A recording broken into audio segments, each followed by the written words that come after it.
All right, so for project number 5, I really liked the FSA project, or the Farm Security Administration photograph project, which is where in the 1937 or sorry in 1935 an economics professor at Columbia University, Roy E. Stryker, was tasked by the president Franklin D. Roosevelt to document the American condition, and that is straight from our module, American Regionalism and Photography, the FSA project.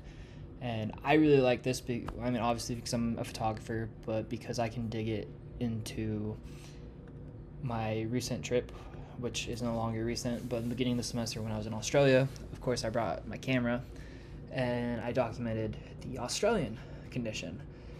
And I wanted to showcase that. So this is downtown Brisbane in Queensland, Australia. This is the overlook looking down into it, and as we could see, the atmosphere, it was a cloudy day and looks like there was bad air quality, so the atmosphere haze goes off through the distance, and in the foregrounds we have nice bright green trees, so we can see that it's been a wet summer for them. And here I love linear perspective and just showcasing, like, just guiding lines and leading people into the hotel. And then we can also see some urban cityscape, because this is a walkway, so we can see how the roses are growing with this man-made structure on the cityscape. And here on the main river, I took a photo of what somebody is doing in their recreation time, jet skiing on the river. And the river is this color not because of it's not because of pollution or anything. It's just because the tide changes 7 times through the day, so it stirs up the mud in the river banks. And that was from a river guide. And here we could see life in the forest / city with the little lizard in fine detail. And another one, I really like this because the eye is in fine detail, and just goat at the koala sanctuary, and another koala. So essentially these two these three I'm including because it is showing the animal life of Australia and on the continent.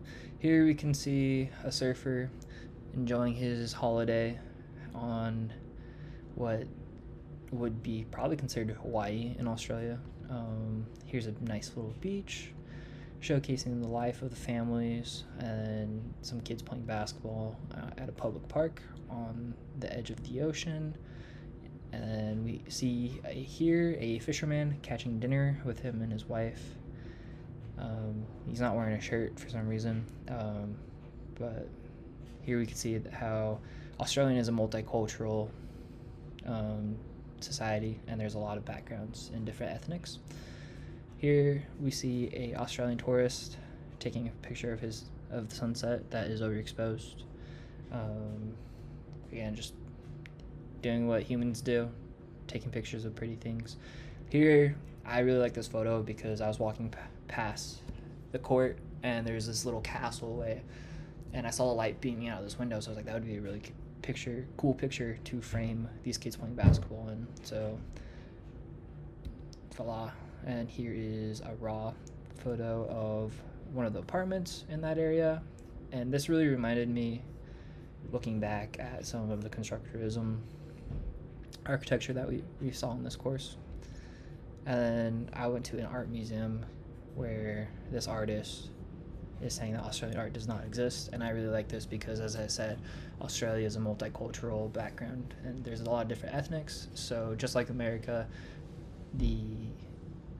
the culture there is, it's multicultural, so we have tons of different backgrounds and different origins of people's families.